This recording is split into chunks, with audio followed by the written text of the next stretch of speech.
My ex-husband dumped me and called me materialistic for refusing another baby when we could barely afford our 2 kids. He went ballistic when he found out that someone else was living his dreams. My ex-husband, Dale, threw away our 10-year marriage because I wouldn't have a 3rd baby when we could barely afford the 2 we had. He worked part-time at a hardware store, refusing to get better work because he said corporate jobs were soul-crushing. We lived paycheck to paycheck with our kids sharing a bedroom in a tiny apartment while Dale talked about having a big family, like it was some romantic dream instead of a financial nightmare. When I said we couldn't afford another baby, he acted like I'd betrayed him. "You're denying me the family I always wanted," he'd say, while our electricity got shut off for non-payment. "Money isn't everything," he'd preach while I worked double shifts to buy groceries. He'd tell his mother I was being selfish and materialistic for not wanting more kids. She'd call me, saying a real woman would give her son the children he deserved, regardless of money. He started staying out late, saying I'd become cold and calculating. "You used to be fun and spontaneous, now all you care about is bills and budgets." He'd complain to his friends that I'd changed and wasn't the woman he married because I worried about feeding the kids we already had. Then I found out about Melissa. She was 22 and worked at the coffee shop near his store. Dale told her his wife didn't understand his dreams of a big loving family. He painted me as this career-obsessed woman who cared more about money than children. He literally told her I was too focused on material things to see the beauty of creating life. They'd been together 6 months when I caught them. Dale didn't even apologize. He said, "Melissa gets me. She wants the same things I want. She doesn't care about money or status, just love and family." He moved in with her immediately, leaving me with 2 kids and all the bills. He told everyone our marriage ended because we had different values. He wanted family, and I wanted money. His friends nodded along like he was some romantic hero choosing love over comfort. His mother praised him for following his heart and finding someone who shared his vision of a house full of children. Meanwhile, I was working myself to death as a single mom, while Dale paid the minimum child support, claiming he couldn't afford more. Melissa got pregnant right away, and Dale posted constantly about their miracle baby and how blessed they were. "Finally, with someone who understands that babies are gifts, not burdens," he wrote. His family threw them a huge baby shower, talking about how Dale finally found his perfect match, who valued family over everything. 6 months later, Melissa had the baby, and reality hit. She couldn't work with a newborn. Dale's part-time salary couldn't cover rent, plus diapers, plus formula. They got evicted from her apartment and had to move in with her parents, who were not happy about their unemployed daughter and her older boyfriend who wouldn't get a real job. Dale started working more hours but still refused to get better employment. By their baby's first birthday, Melissa was done. She'd thought Dale was this romantic family man, but discovered he was just an immature guy who wanted kids without any plan to support them. She left him and filed for child support. Dale moved back with his mother and cried about being abandoned. 3 years passed. I focused on my kids and career. Got promoted to regional manager. Bought a small house. Met a man named Robert who was a financial advisor with his own firm. He adored my kids and they loved him. We dated for a year before getting engaged. He'd actually saved for their college funds before even proposing because he wanted to show he was serious about our future. When I got pregnant, it was planned and prepared for. Robert had already converted his home office to a nursery. We had health insurance and savings and stability. Everything Dale had said didn't matter. My kids were thrilled about their new sibling, and Robert hired someone to help me during maternity leave so I could actually rest. Dale found out through mutual friends and lost his mind. He showed up at my house screaming that I'd lied about not wanting more kids. "You said we couldn't afford another baby, but look at you now," he yelled. Robert came outside and calmly said, "She said you couldn't afford another baby." And she was right. Dale tried to tell people I'd been planning to leave him all along for someone richer, but nobody believed him anymore. 2 days later, my lawyer called. Dale had filed an emergency custody motion, claiming I was an unfit mother for replacing him and planning another pregnancy, while my existing children still needed support. I stood in my kitchen with Robert's hand on my shoulder while Hadley spread the custody motion papers across our table. She pulled out a yellow legal pad and started firing questions at me about when I got pregnant, when Robert and I got engaged, what our financial situation looked like. I answered everything while she scribbled notes in tight handwriting that I couldn't read upside down. She asked if Dale had said anything threatening when he showed up at our house, if he'd tried to contact the kids directly, if there were any witnesses to his behavior. Robert squeezed my shoulder when my voice started shaking on the last question. Hadley looked up from her notes and told me Dale's claim was legally ridiculous. She said no judge would call me unfit for getting remarried and having a planned baby, but we needed to take this seriously because sometimes judges granted temporary custody changes during investigations just to be safe. She outlined our strategy while tapping her pen against the pad. "Document everything from now on," she said. "Every text, every call, every interaction with Dale. Gather character witnesses who could speak to my parenting and our home life. Prepare financial records showing my job stability and our household income versus Dale's continued barely working part-time situation.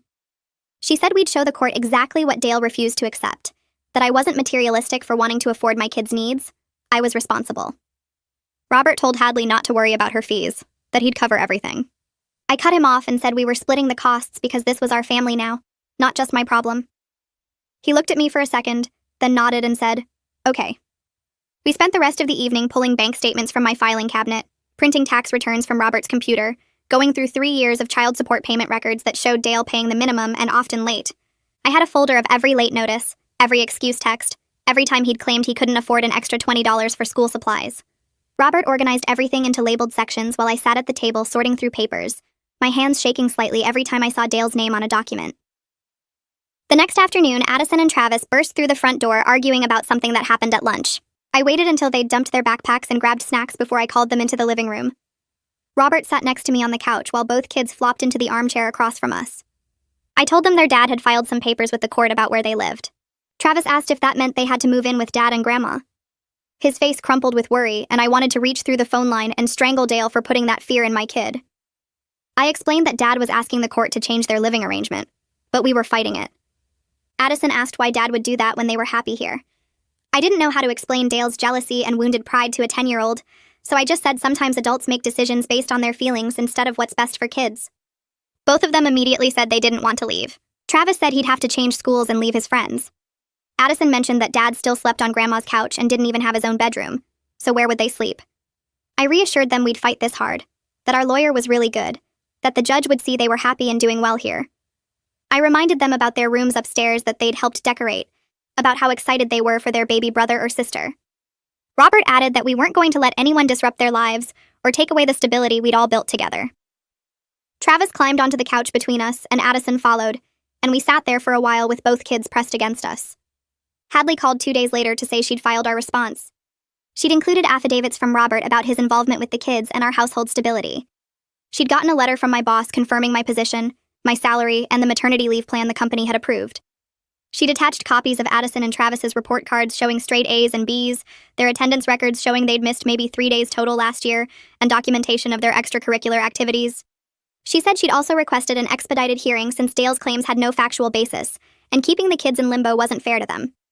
She'd pointed out in her filing that Dale had made no effort to improve his housing situation or increase his income despite having 3 years to do so. The next morning, Hadley called again. Dale's attorney, Dominic Townsend, had phoned her trying to negotiate. He'd suggested Dale just wanted equal consideration and more time with the kids, like this was about fairness instead of Dale's ego. Hadley said she'd shut him down fast. She'd pointed out that Dale consistently failed to use his full visitation time, that he'd canceled visits claiming he had to work, but then posted on social media about going fishing. She'd mentioned the back child support he owed, and asked Dominic how Dale planned to support the kids more when he couldn't support them now. Dominic had gotten quiet and said he'd talk to his client. The court scheduled a preliminary hearing for 2 weeks out. They also appointed someone named Liv Price as guardian ad litem to investigate both households and interview the kids. Hadley explained that Liv would visit our home, visit Dale's residence, talk to the kids separately, and write a report for the judge about what she observed.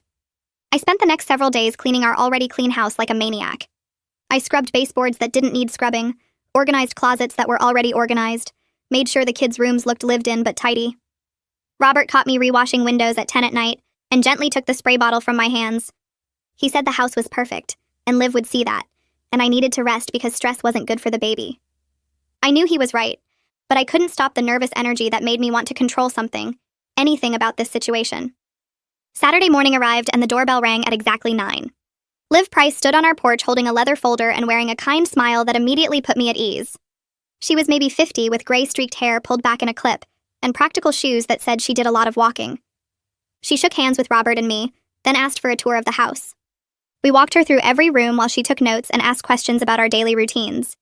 She spent extra time in the kids' bedrooms, looking at their bookshelves and the photos on their walls and the homework assignments stuck to their bulletin boards. She asked who helped with homework and how we handled discipline and what the kids did after school. Robert answered questions about his work schedule and how he'd adjusted it to be home when the kids got off the bus. She looked at the nursery Robert had set up, at the crib he'd assembled and the changing table already stocked with diapers and wipes. She asked about my pregnancy, my due date, my maternity leave plan. I showed her the documentation from my employer about paid leave and the backup childcare Robert had arranged. Liv nodded and made notes and asked if the kids knew about the custody filing. I told her we'd explained it honestly, and they'd been clear about wanting to stay here. She said she'd need to talk to them separately to hear that directly. Liv called Addison and Travis into the living room while Robert and I waited in the kitchen. I could hear the murmur of voices but couldn't make out words. I paced between the counter and the table while Robert sat reading something on his phone, trying to look calm for my benefit. 20 minutes passed, then 30. Finally, Liv emerged with both kids, who immediately ran upstairs to their rooms. Liv sat down at the kitchen table with us and said the children had been very clear about their feelings and living preferences. She said they'd both expressed love for their father, but also expressed that they were happy here, that they liked their schools and friends, that they were excited about their baby sibling. She said Addison had mentioned without prompting that their dad didn't have his own place and still lived with Grandma. Travis had talked about how Robert helped him with his science project and came to his soccer games. Liv said she'd be visiting Dale's residence next week for comparison and would have her full report ready before the preliminary hearing. She thanked us for our time and cooperation, shook our hands again, and left. I stood at the window watching her car pull away, Robert's arm around my waist, and let myself hope that maybe the truth would actually matter here. That evening, Anastasia showed up at my door holding 2 grocery bags full of takeout containers. She pushed past me into the kitchen and started unpacking chicken parmesan, garlic bread, salad, and this amazing pasta dish she knew I loved. She told me to sit down and put my feet up while she heated everything. I tried to argue that I was fine, but she pointed at my belly and said pregnant women dealing with custody battles didn't get to pretend they had energy. She set the table, called the kids down for dinner, and made sure everyone had full plates before she even sat down herself. Robert got home from work while we were eating and joined us, clearly relieved someone else was handling dinner for once. After the kids went upstairs to do homework, Anastasia sat across from me at the table and reminded me that everyone at our office had watched me build this life from nothing. She'd seen me come to work exhausted from double shifts when I was barely surviving the divorce. She'd watched me get promoted because I worked harder than anyone else in the building. She said there wasn't a single person who knew me who would question whether I was a good mother, and Dale's ridiculous claims wouldn't hold up because they weren't based on anything real. She squeezed my hand and told me to get some rest because stress wasn't good for the baby, then cleaned up the kitchen before she left.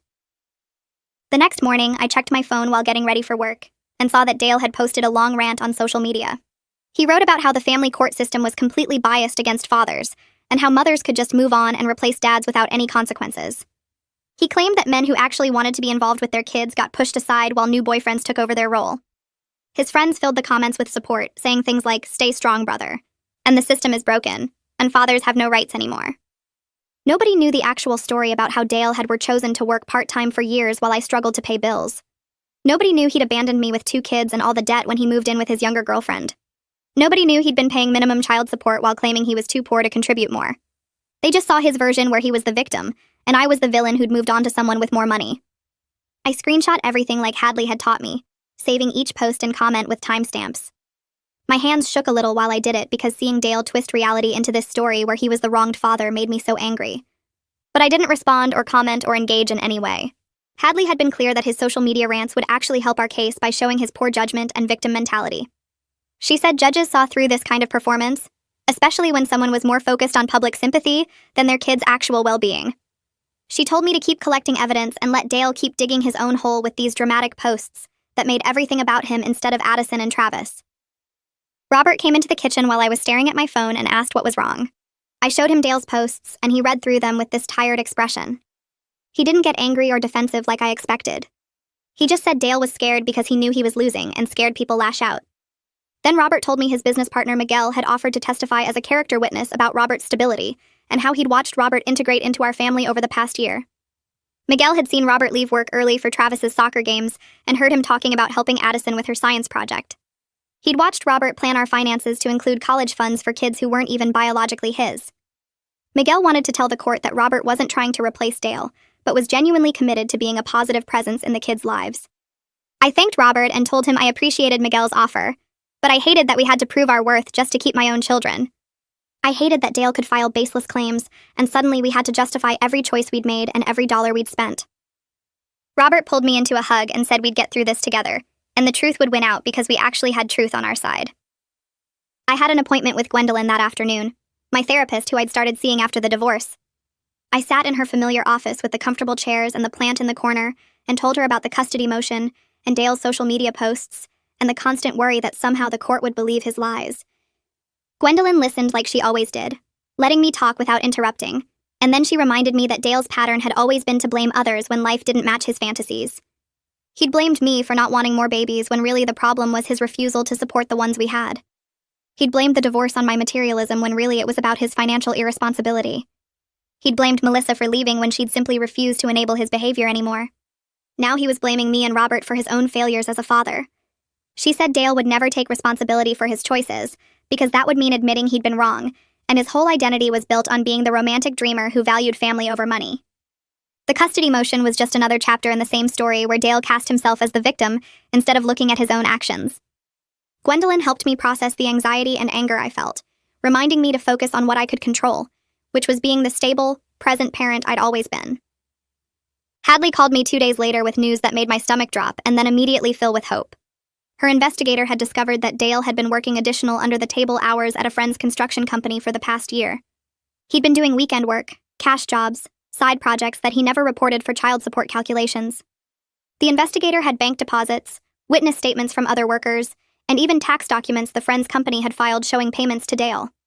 This meant Dale had been deliberately hiding money while claiming poverty. He'd been telling the court he couldn't afford higher child support payments, while secretly earning probably double what he reported.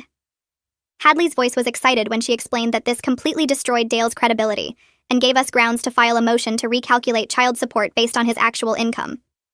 We could request back payment for all the unreported earnings, too.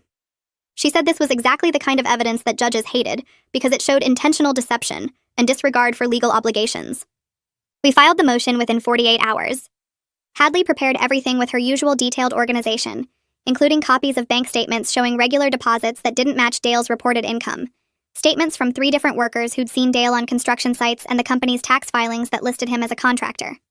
The motion requested immediate recalculation of child support, back payment for 18 months of unreported income, and penalties for fraudulent reporting. Hadley was thrilled because this completely undermined Dale's whole argument that he couldn't afford things while I supposedly lived in luxury. Here was proof that he'd been hiding money on purpose, paying less child support than he owed, all while crying poverty and claiming the system was unfair to him. She said the judge would see this as evidence of Dale's character and his willingness to lie when it benefited him. Dale's attorney tried to claim the construction work was just helping a friend and not real employment.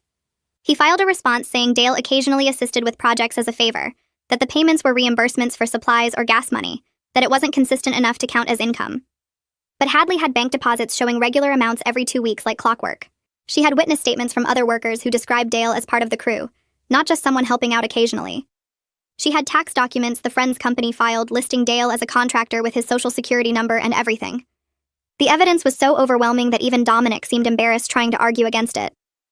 Hadley sent me copies of everything, and I could see how desperate Dale's excuses looked on paper.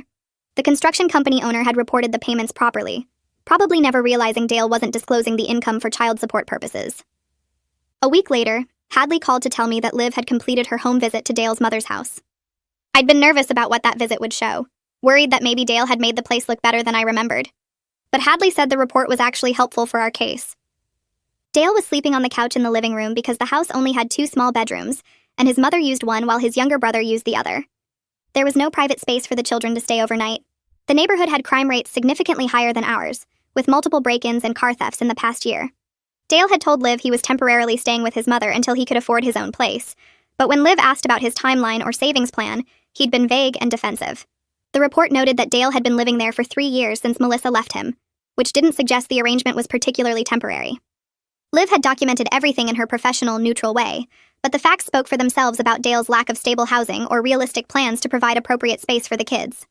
The preliminary hearing date arrived faster than I expected. Robert and I sat in family court on hard wooden benches while the judge reviewed initial filings at her desk. The courtroom was smaller than I'd imagined, with fluorescent lights and beige walls that made everything feel official and serious. Dale showed up 10 minutes late wearing a wrinkled button-down shirt that looked like he'd pulled it from the bottom of a laundry basket. He didn't have any folders or documents with him, just his attorney carrying a single briefcase. Robert and I were dressed professionally, Robert in his suit from work, and me in a navy dress that still fit over my growing belly. We had organized binders of documentation that Hadley had prepared, everything labeled and tabbed for easy reference. The judge called the case and asked both attorneys to approach. Hadley presented our response to Dale's emergency motion, along with our counter motion about the unreported income. Dale's attorney looked uncomfortable as the judge flipped through pages, her expression getting more stern as she read about the construction work and hidden earnings. The judge leaned forward in her chair and looked directly at Dale with a serious expression. She asked him to explain specifically what problems he saw with the children's current living situation and why he thought they would be better off with him. Dale started talking fast about how I had replaced him with Robert, and how I cared more about money than family values. He said I was teaching the kids that material things mattered more than love, and that planning another baby showed I never really cared about our family together. The judge interrupted him twice to ask about the children's actual welfare, like their schooling or health or safety, but Dale kept going back to his feelings about being replaced. He talked about how he always wanted a big family, and I had denied him that dream, and now I was living that dream with someone else. The judge's face showed she was not impressed with his answer at all. She made notes on her papers and asked if he had any specific concerns about how the children were being cared for right now. Dale said they were probably fine physically, but emotionally they were learning the wrong values from me. The judge thanked him and moved on to other procedural matters without asking him anything else. After the hearing ended, Robert and I walked out of the courthouse into the parking lot, feeling relieved that Dale had made himself look so bad.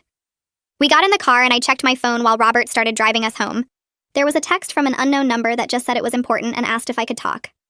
I almost deleted it thinking it was spam, but something made me respond asking who it was. The reply came back immediately saying it was Melissa, and she had heard about the custody case from mutual friends. My stomach dropped because I had no idea what she wanted or whose side she was on. She wrote that she needed to talk to me about Dale's pattern of behavior with their daughter, and that she thought I should know some things before the case went further.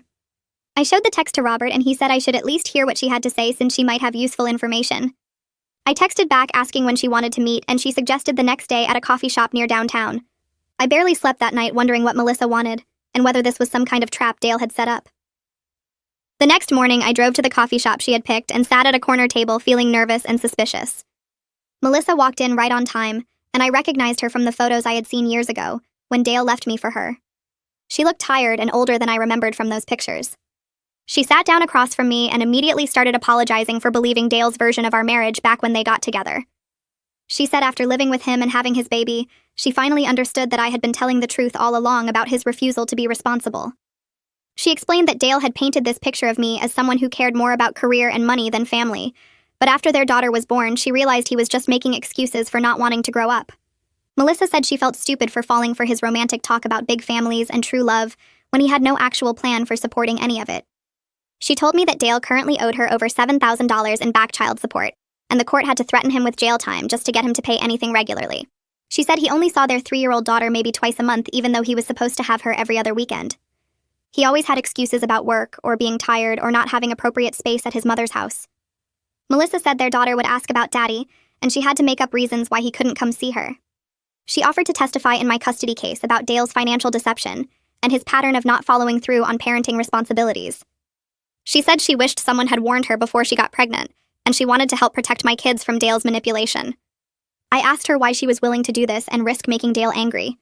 She said she was already dealing with his anger and broken promises every day, and at least this way she could help someone else see through his act before he caused more damage.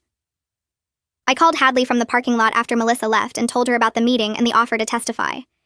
Hadley said she was cautiously optimistic about having Melissa as a witness, but warned me that Dale's attorney would definitely try to paint her as a bitter ex-girlfriend with an agenda against Dale. She said we would need to prepare Melissa carefully to focus on specific facts and dates, rather than emotional complaints or opinions. We scheduled a meeting at Hadley's office for the following week to go over Melissa's testimony and make sure she understood what to expect during cross-examination. Hadley said having another parent who could speak to Dale's pattern of financial irresponsibility and minimal involvement would be powerful evidence, especially since Melissa had no reason to side with me other than wanting to tell the truth. She reminded me to save all communication with Melissa in case Dale tried to claim we were conspiring against him. 3 days later, my phone buzzed with a text from Dale that was full of anger and accusations.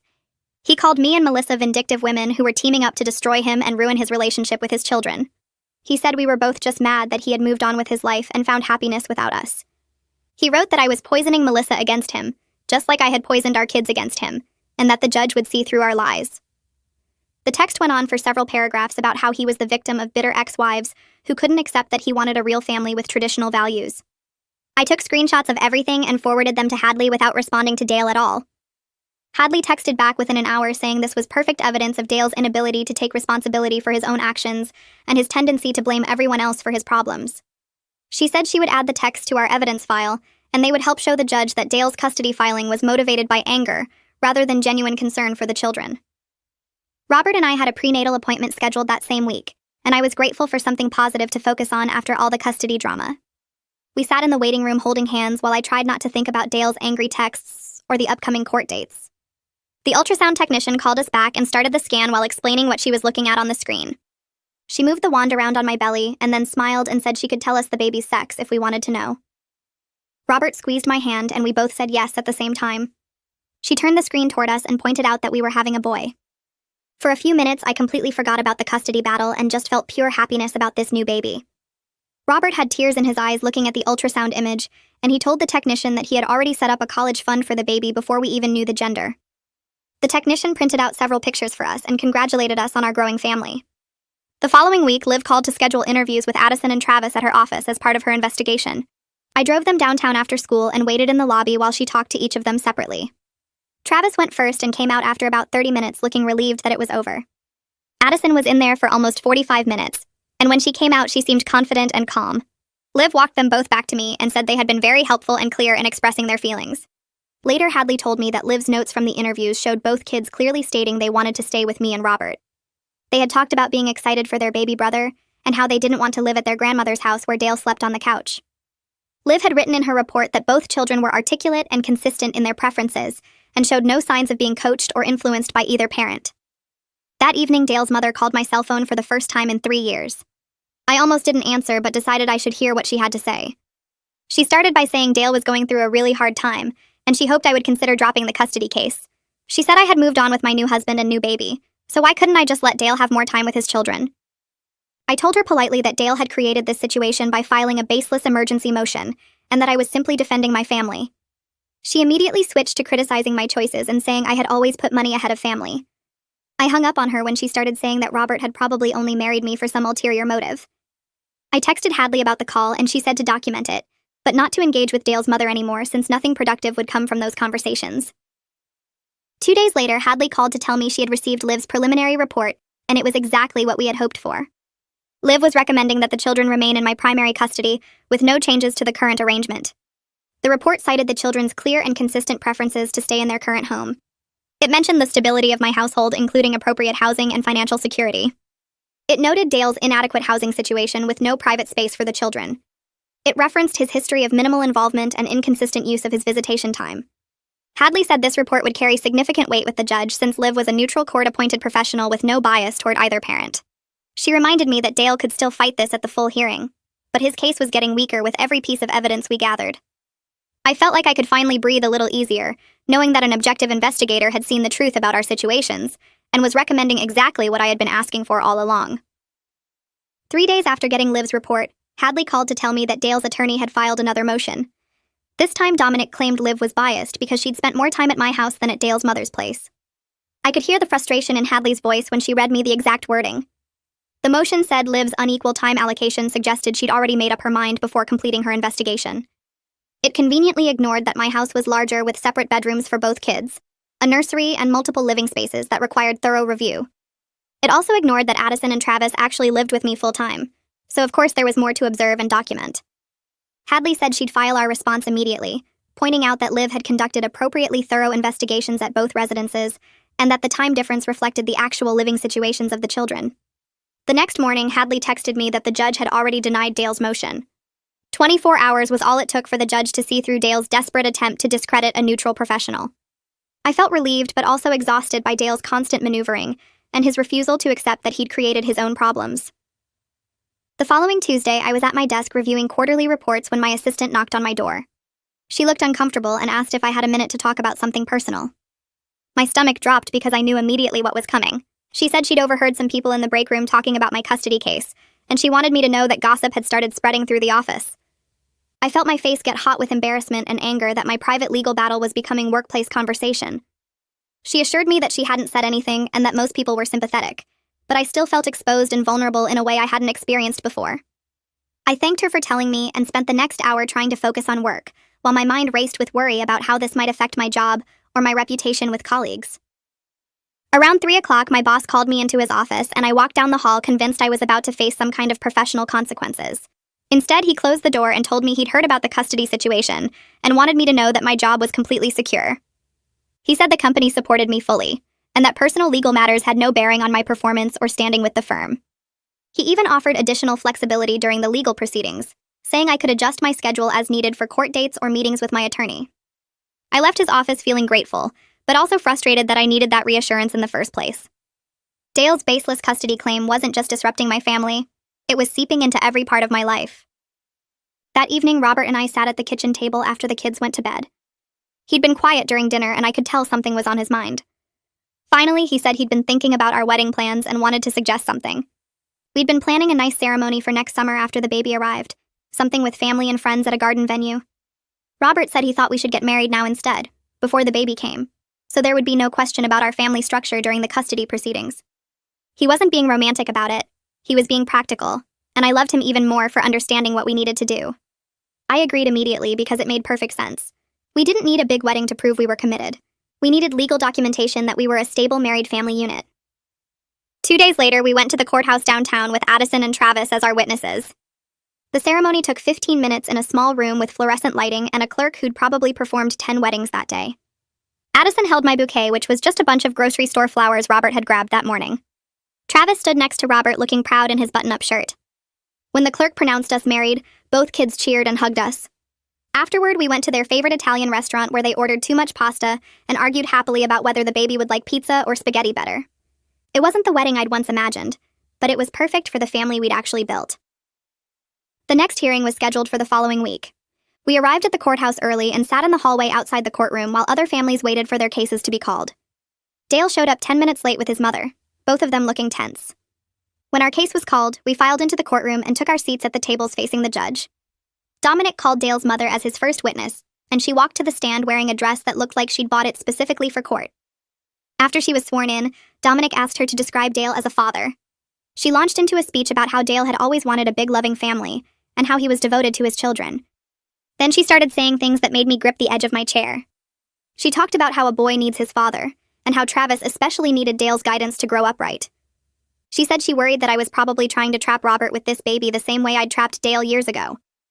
The judge actually interrupted her testimony and asked if she had any specific concerns about the children's current welfare or living conditions. Dale's mother paused and admitted she hadn't actually seen Addison and Travis in over a year. The judge asked why not if she was so concerned about their well-being. Dale's mother stammered something about me making it difficult for family to visit. The judge made a note on her papers and told Dominic to continue. Hadley stood up for cross-examination and walked toward the witness stand with her notepad. She asked Dale's mother when she'd last requested to see her grandchildren. Dale's mother said she didn't remember exactly. Hadley asked if she'd ever called to arrange a visit or asked about their schedules. Dale's mother said she'd assumed I would reach out if I wanted her involved. Hadley pointed out that she lived in the same city, less than 30 minutes away, and could have visited any time.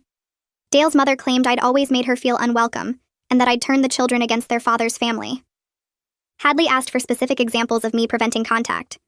Dale's mother couldn't provide any. She just kept insisting that I'd created distance and made things difficult.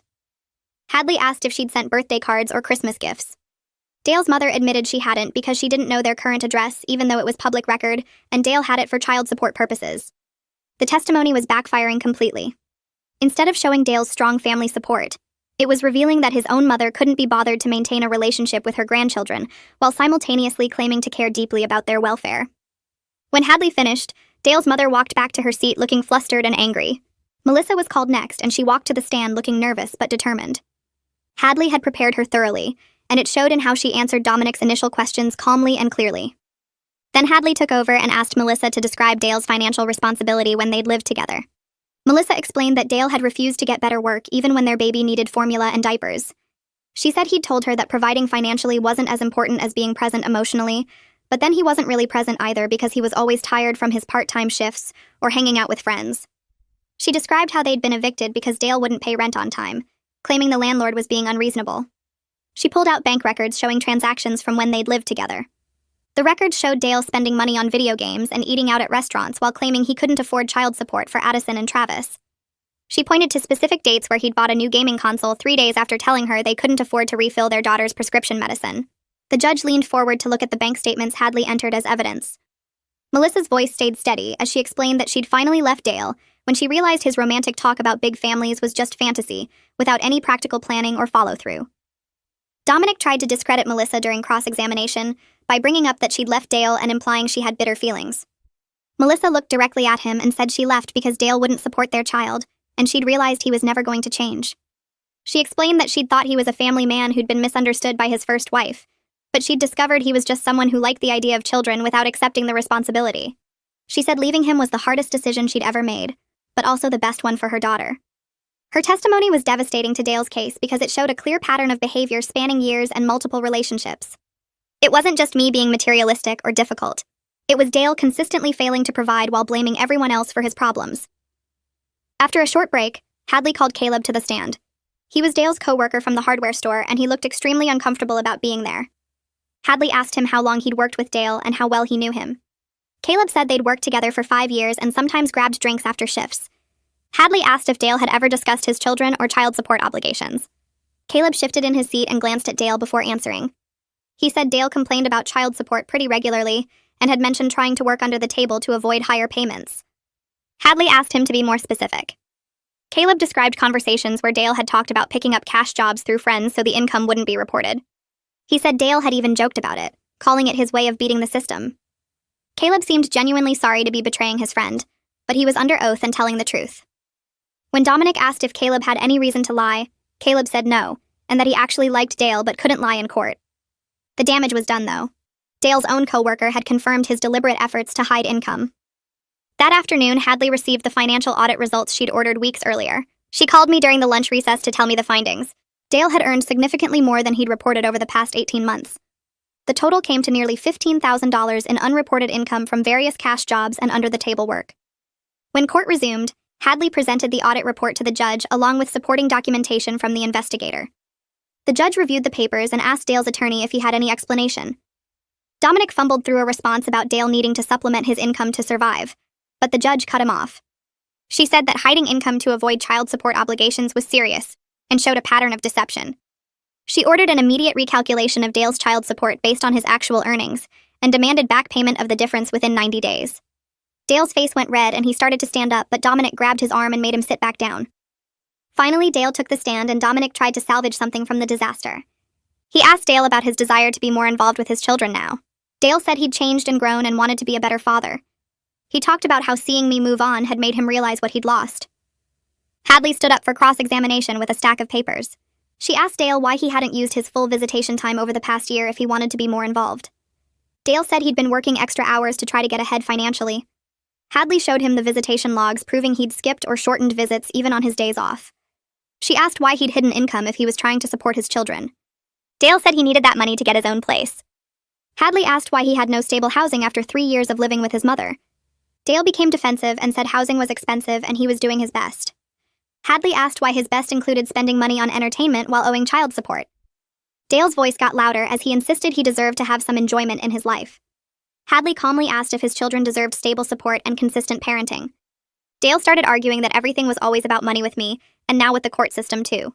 The judge warned him to answer the questions being asked. Dale tried to explain himself, but just kept making things worse by blaming others and refusing to acknowledge his own choices. When Hadley finished, Dale practically stomped back to his seat looking furious. I sat there watching him and realized he still didn't understand that this was all his own doing.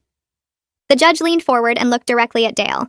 She asked what his plan was for housing the children if he won custody. Dale straightened up and said he was working on getting an apartment. The judge waited, her pen hovering over her notepad. She asked for specifics about which apartments he'd applied to and when he planned to move in. Dale's face got red and he admitted he hadn't actually applied anywhere yet.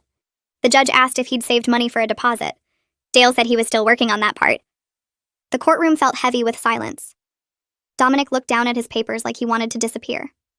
The judge made notes and said they'd move on to the next witness. Robert took the stand and placed his hand on the Bible for the oath. Hadley asked him to describe his relationship with Addison and Travis.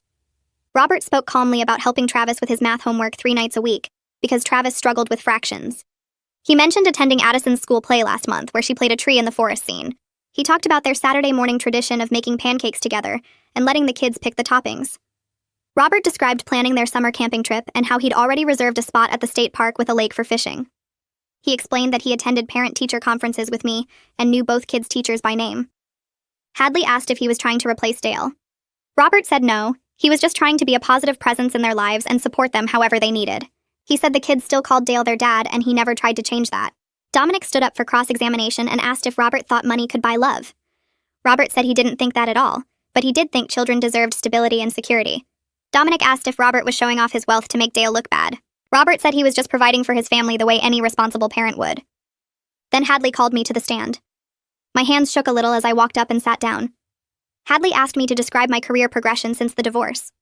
I explained that I'd started as a sales associate making barely above minimum wage. I'd worked double shifts and weekends to make ends meet as a single mom.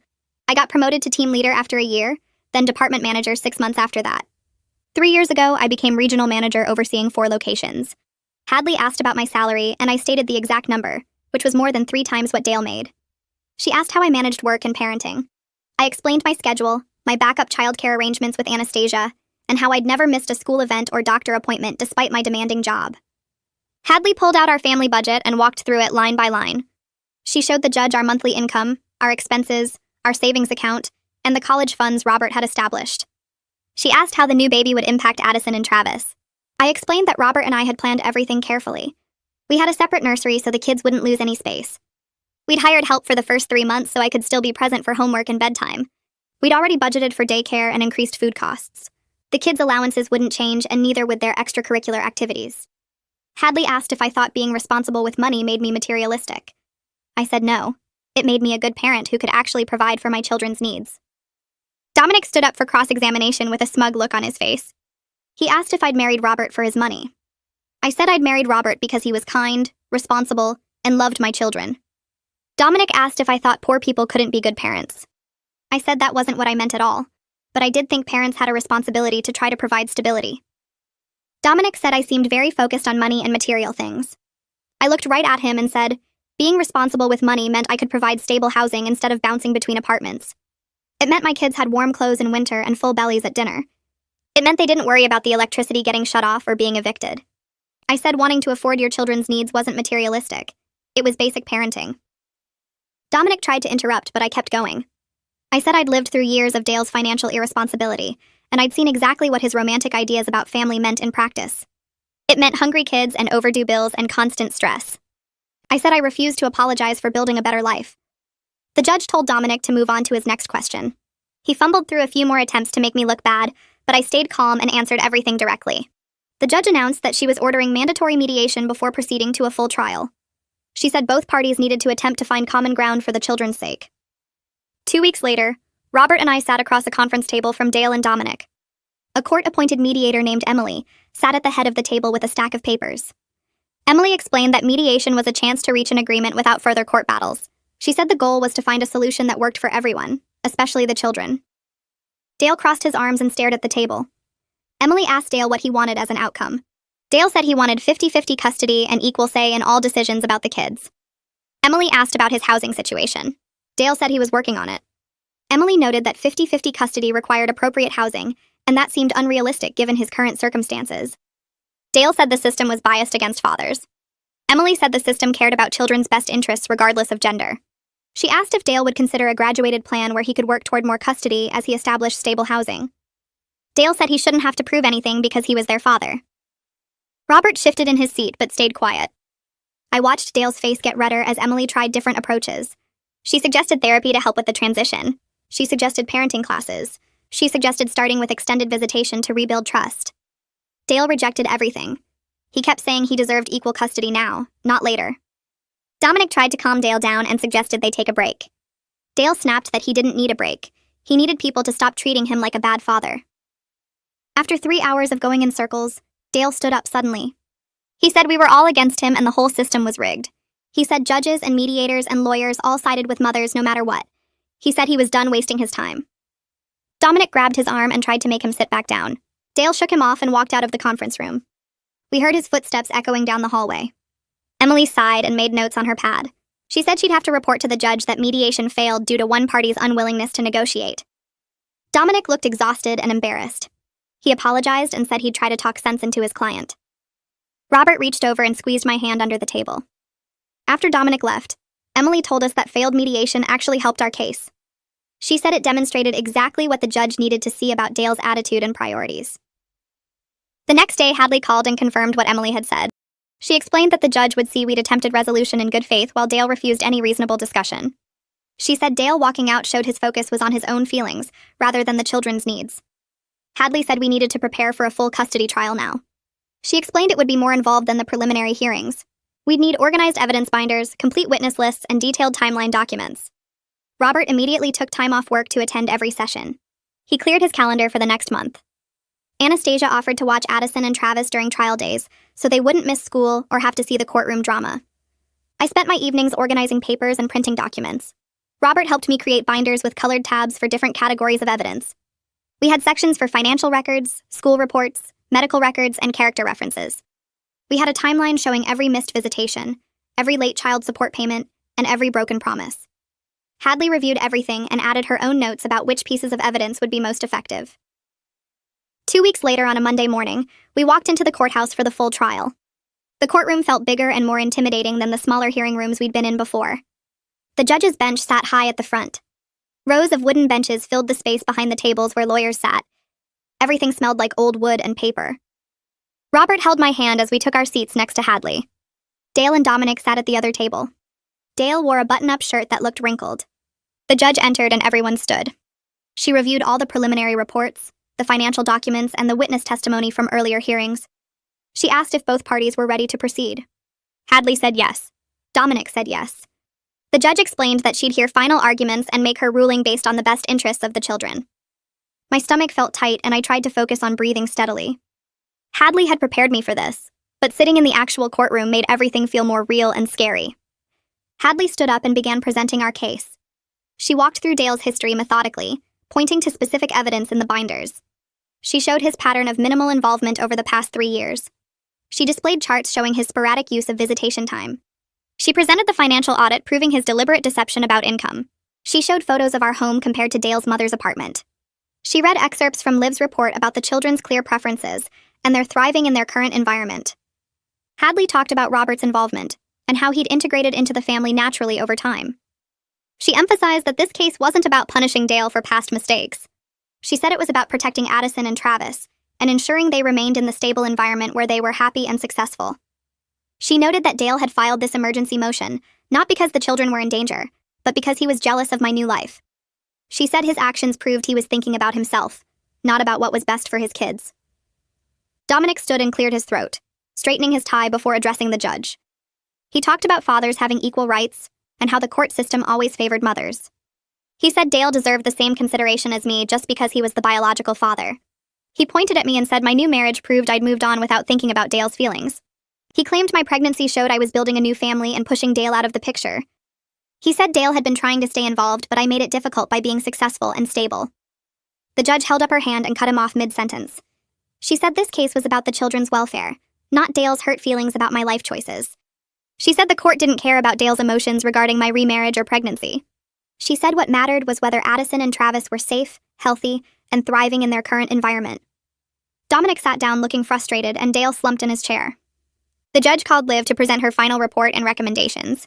Liv walked to the front with a thick folder and began reading from her notes. She said she'd spent considerable time with both households and interviewed the children multiple times. She said Addison and Travis were thriving in their current environment with me and Robert. She described their clean bedrooms, their good grades, their excitement about their baby brother. She said both kids talked enthusiastically about Robert helping with homework and taking them to activities. She noted that Dale's living situation remained unstable with no private space for the children at his mother's house. She said Dale's income records showed continued financial irresponsibility and hidden earnings. She talked about the children's clear preference to stay with me and how they expressed anxiety about living with Dale.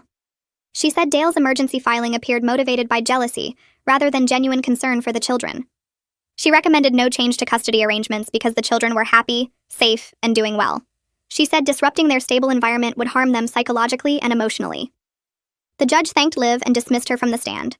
She said she needed a brief recess to review all the evidence before making her ruling. Everyone stood as she left through the door behind her bench.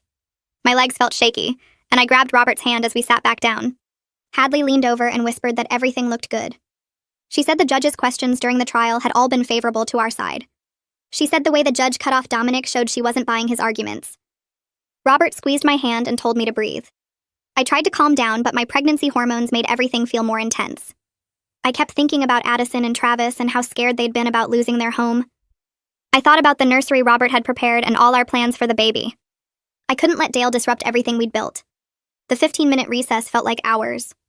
Dale and Dominic talked quietly at their table, but I couldn't hear what they were saying. Robert rubbed circles on my back and Hadley reviewed her notes one more time.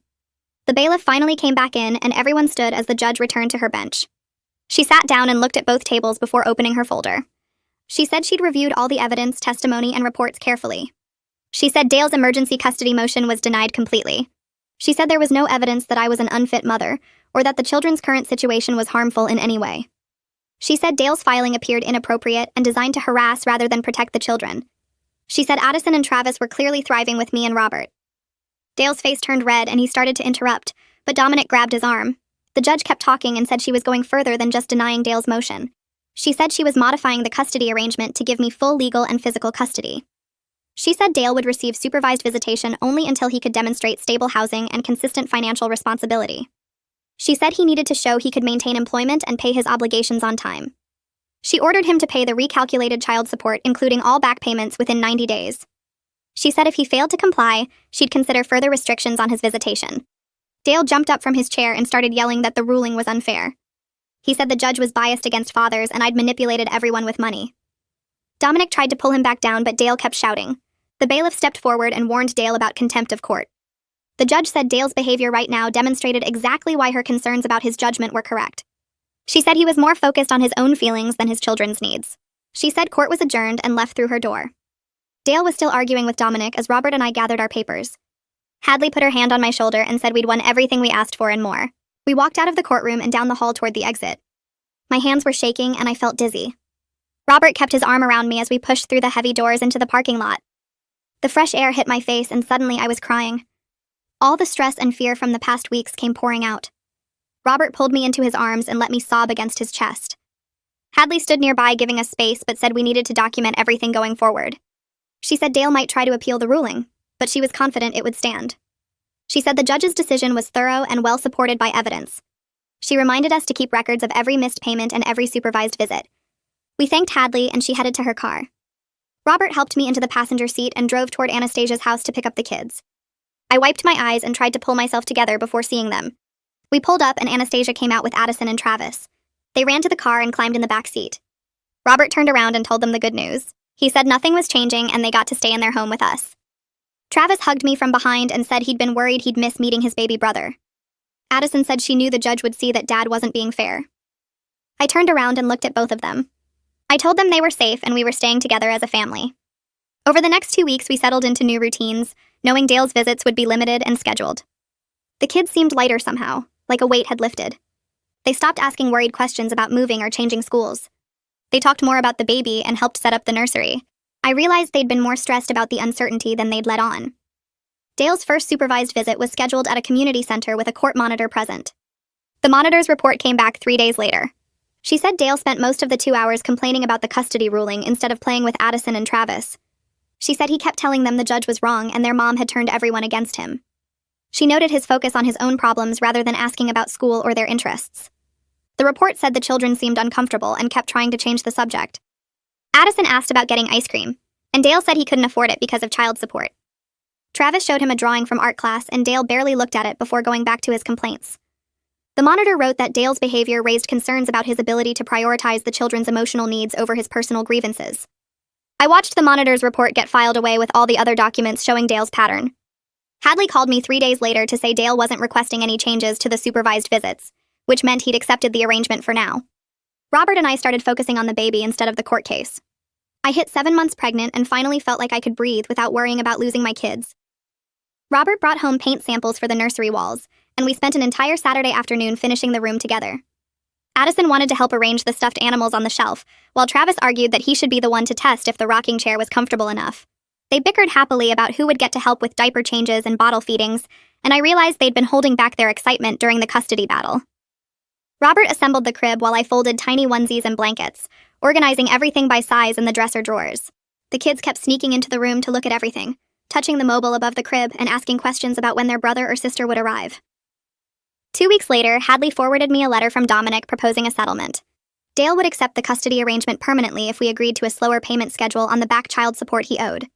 The letter outlined a 3-year payment plan instead of the 90 days the judge ordered.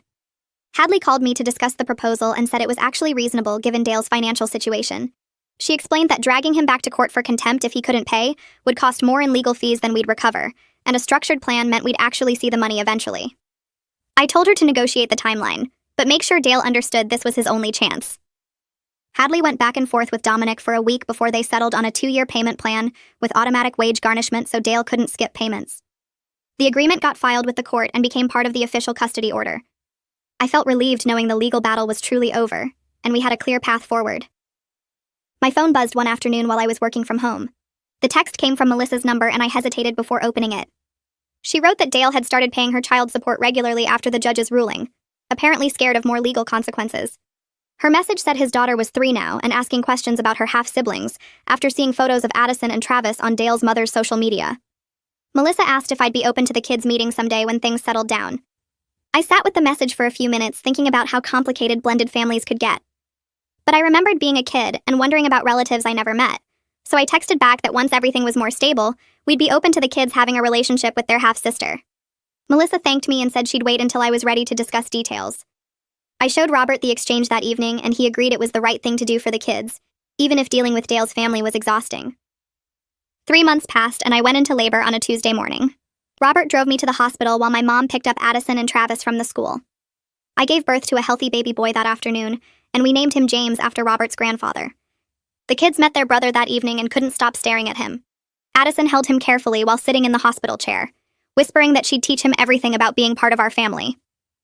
Travis touched James's tiny fingers and announced he was going to be the best big brother ever. Robert stood next to the bed looking at all of us with tears in his eyes, and I knew this was what family was supposed to feel like. We brought James home 2 days later and settled into the chaos of having a newborn. Dale showed up for his supervised visits with Addison and Travis more consistently now, probably because his mother was pushing him to be more responsible.